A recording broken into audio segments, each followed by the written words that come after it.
भक्तों, ओम नमः शिवाय, श्री शिवाय नमस्तुभ्यम, जय श्री महाकाल। जी हाँ भक्तों, कि आपका भी जो बच्चा है उसका जो मन है वो पढ़ाई लिखाई में नहीं लगता। आप लोग बहुत ज़्यादा परेशान हैं उसकी पढ़ाई को लेके कि आखिरकार जो बच्चा है वो पढ़ता क्यों नहीं है। बहुत कोशिश कर ली, हार मान गए आप उसकी पढ़ाई को लेके कि आखिरकार जो बच्चा है वो पढ़ता क्यों नहीं है। क्या कुछ नहीं किया आपने उसके लिए। आपने बहुत अच्छी स्कूल में डाल के रखा है, बहुत अच्छा कोचिंग ट्यूशन दे रहे हैं, दिन भर पढ़ाई भी करवाते हैं, लेकिन बच्चे के जो नंबर हैं वो नहीं आ रहे हैं जैसा आप चाहते हैं। आप चाहते हैं कि हमारा बच्चा आगे बढ़े, आगे बढ़ के बहुत अच्छा बड़ा आदमी बने, लेकिन उसका जो मन है वो पढ़ाई की ओर तो लगता ही नहीं है, कहीं और लगता रहता है, कहीं इधर उधर घूमता रहता है। और आपके समझ में भी नहीं आता कि आखिर ऐसा क्या हो गया कि जो बच्चा है वो नहीं पढ़ता। तो आपको परेशान होने की बिल्कुल भी आवश्यकता नहीं है, क्योंकि आज जो मैं आपको उपाय बताने वाला हूँ, अगर आपने उसको ध्यान से सुना और अच्छे तरीके से किया, फिर आप खुद ही देखेंगे कि जो बच्चा है वो बिना कुछ बोले, बिना कुछ कहे, केवल और केवल जो है वो पढ़ाई ही पढ़ाई करेगा। ठीक, तो चलिए चलते हैं उपाय की ओर। लेकिन उसके पहले चैनल पे अगर पहली बार आए हैं और आवाज़ मेरी पहली बार सुन रहे हैं तो वीडियो कर दें लाइक और चैनल को भी कर लें सब्सक्राइब, ताकि पूजनीय पंडित प्रदीप जी मिश्रा के रोज़ नए नए उपाय जो कि मैं उनकी कथा से सुनता हूँ, श्रवण करता हूँ, सबसे पहले मैं आपको प्राप्त करा सकूँ। तो देखिए, जो हमारा सबसे पहला उपाय है, इस उपाय में आपको करना क्या है। इस उपाय में सबसे पहले आपको लेना है 3 काली तिल। देखिए, मैं 2 से 3 उपाय बताऊंगा, तो तीनों उपाय ध्यान से सुनना है और अच्छी तरीके से करना है। ठीक, तो आपको क्या करना है, लेना है 3 काली तिल और साथ में आपको चाहिए क्या, 1 धतूरा। तो 3 काली तिल ले लिए, 1 धतूरा ले लिए। अब आपको देखिए करना क्या है। अब देखिए, काली तिल और काली मिर्च में ना बहुत सारे लोगों के मन में कन्फ्यूज़न आता है कि काली तिल क्या है, काली मिर्च क्या है। हमको थोड़ा साफ साफ बताओ कि हमको लेना क्या है। तब गुरुदेव ने साफ साफ बताया कि आपको काली तिल ही लेना है, साथ में आपको 1 धतूरा भी चाहिए। ले लिया। अब लेने के बाद आपको करना क्या है, जैसे आपने लिया, लेने के बाद आपको सबसे पहले आपको क्या करना है, लेने के बाद सबसे पहले आपको अपने बच्चे के हाथ में देना है और उसको भेज देना है कहाँ, सीधा सीधा शिव मंदिर। अब जैसे ही आपका बच्चा शिव मंदिर पहुँचेगा, शिव मंदिर पहुँचने के बाद उसको बोलिएगा कि दक्षिण दिशा में खड़ा हो जाए और उत्तर की ओर अपना चेहरा कर ले। अब देखिए, दक्षिण और उत्तर में भी ना बहुत सारे लोगों के मन में कन्फ्यूज़न आता है कि दक्षिण क्या है, उत्तर क्या है, हमको थोड़ा साफ साफ बताओ। तब गुरुदेव ने साफ साफ बताया है कि आप जिस भी शिव मंदिर जा रहे हैं, उस शिव मंदिर का जिधर साइड जलाधारी होगा, आपको अपना चेहरा उधर साइड करके खड़े हो जाना है। ठीक, खड़े हो गए।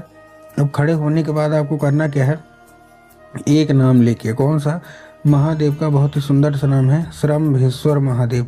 तो आपको करना क्या है, आपको श्रम्भेश्वर महादेव का नाम लेके और उन्हीं का स्मरण करके आपको चुपचाप क्या कर देना है, अर्पित कर देना है बस। ठीक, पूज्य गुरुदेव कहते हैं कि अगर आपके बच्चे ने इतना ही कर लिया, कौन सा, श्रम्भेश्वर महादेव का नाम लेके और उन्हीं का स्मरण करके, तो बस आपकी सारी इच्छा, सारी मनोकामना जो है वो पूरी होनी ही होनी है। मतलब उसको कोई नहीं रोक सकता। सारी इच्छा मनोकामना जो है ना वो अवश्य रूप से पूरी होगी ही होगी। क्यों? क्योंकि श्रम्भेश्वर महादेव इतने शक्तिशाली जो नाम है इनका, अवश्य रूप से इच्छा मनोकामना पूरी होती ही होती है। ये था हमारा पहला उपाय। अब हम चलते हैं अपने दूसरे उपाय की ओर। इसीलिए देखिए, 2 से 4 उपाय बता रहा हूँ कि जो आपको अच्छा लगे वो करिए। अब ये जो उपाय है ये बच्चों के लिए नहीं है, ये माताओं के लिए है। बहुत बार क्या होता है कि जो बच्चे होते हैं ना, उनका जो मन है ना वो पढ़ाई की ओर तो नहीं लगता, लेकिन कोई उपाय भी नहीं करते। वो पूजा पाठ से और उपायों से बहुत दूर भागते रहते हैं। तो आप जितनी भी माताएं हैं कि चाहती हैं कि हमारा बच्चा आगे बढ़े, आगे चल के बहुत अच्छी पढ़ाई करे, बहुत अच्छा बड़ा आदमी बने, लेकिन पढ़ाई नहीं करता, तो आपके लिए मैं अब उपाय बता रहा हूँ। आपको चाहिए क्या, सबसे पहले तो आप एक लाल फूल ले लीजिए। देखिए, लाल फूल में बहुत सारे लोग ना इधर उधर भटकते रहते हैं कि आखिर कौन सा लाल फूल लें। इसलिए गुरुदेव ने साफ साफ बोल दिया है कि आप गुलाब या गुड़हल, दो में से कोई ले लें। क्या ले लें, गुलाब या गुड़हल, बस। बस 1-2 चीज़ का ध्यान रखना है, क्या कि सबसे पहले तो कहीं से वो कटा फटा नहीं होना चाहिए। सबसे पहली चीज़, कहीं से भी कटा फटा नहीं होना चाहिए, कहीं से भी खंडित नहीं होना चाहिए। इस चीज़ का आपको अच्छे तरीके से ध्यान रख लेना है। दूसरी चीज़ आपको ध्यान रखना है कि इस उपाय को करने के लिए आपके घर में माता सरस्वती की फोटो या मूर्ति होना अति अनिवार्य है। अगर आपके घर में माता सरस्वती की फोटो या मूर्ति है तब तो अच्छी बात है, लेकिन अगर आपके घर में माता सरस्वती की फोटो या मूर्ति नहीं है तो आपको बाजार जाना है, माता सरस्वती की फोटो या मूर्ति लाना है और घर में उनको क्या कर देना है, स्थान दे देना है। स्थान दे दिया। स्थान देने के बाद आपको करना क्या है, शाम के वक्त में जब भी आपके घर में पूजा पाठ होती है, कुछ भी होता है, तो आपको लाल फूल जो है वो माता सरस्वती की जो है ना वो अर्पित करना है। और माता से उसको औषधि के रूप में मांग लीजिए कि माता कृपया करके हमको इसको औषधि के रूप में प्रदान करिए।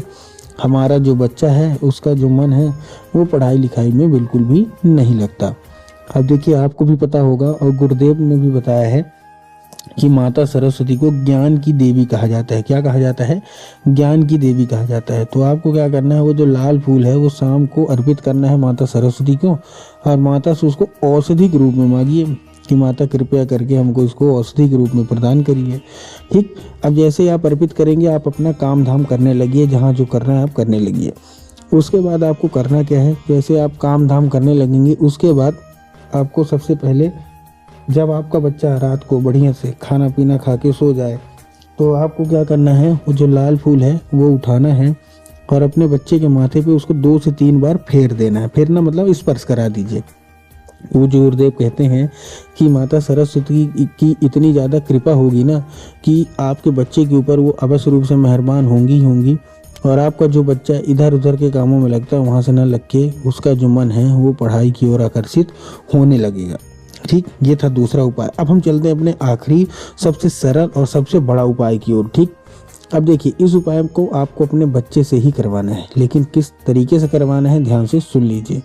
इस उपाय को करने के लिए सबसे पहले आपको क्या चाहिए, इस उपाय को करने के लिए सबसे पहले आपको चाहिए एक पान का पत्ता। अब पान का पत्ता लेंगे, पान के पत्ते के ऊपर आपको शहद का लेपन कर देना है। ठीक, तो पान का पत्ता लिया, पान के पत्ते के ऊपर शहद का लेपन कर दिया।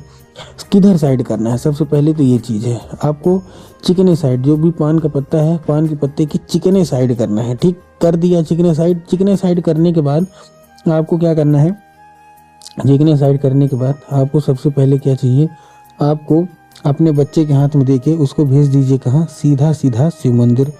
अब जैसे ही शिव मंदिर पहुंचेगा आपका बच्चा, शिव मंदिर पहुंचने के बाद उसको क्या करना है, जैसे शिव मंदिर पहुंचेगा, शिव मंदिर पहुंचने के बाद उसको बोलिएगा कि क्या करे, जाके आपके दिमाग में होगा कि जाएंगे बाबा भोलेनाथ के ऊपर अर्पित करवा देंगे, जो कि गलत है।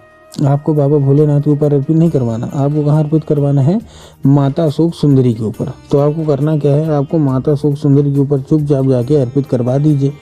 पूज्य गुरुदेव कहते हैं कि अगर आपने इतना ही कर लिया तो अवश्य रूप से आप माता जो अशोक सुंदरी हैं उसकी कृपा आपके बच्चे के ऊपर होगी, और आपका बच्चा जो बिल्कुल भी पढ़ाई की ओर आकर्षित नहीं होता, बिल्कुल भी उसका मन पढ़ाई में नहीं लगता, तो अवश्य रूप से उसका जो मन है वो पढ़ाई की ओर लगेगा ही लगेगा। तो उम्मीद करता हूँ आज का उपाय समझ में आ गया होगा।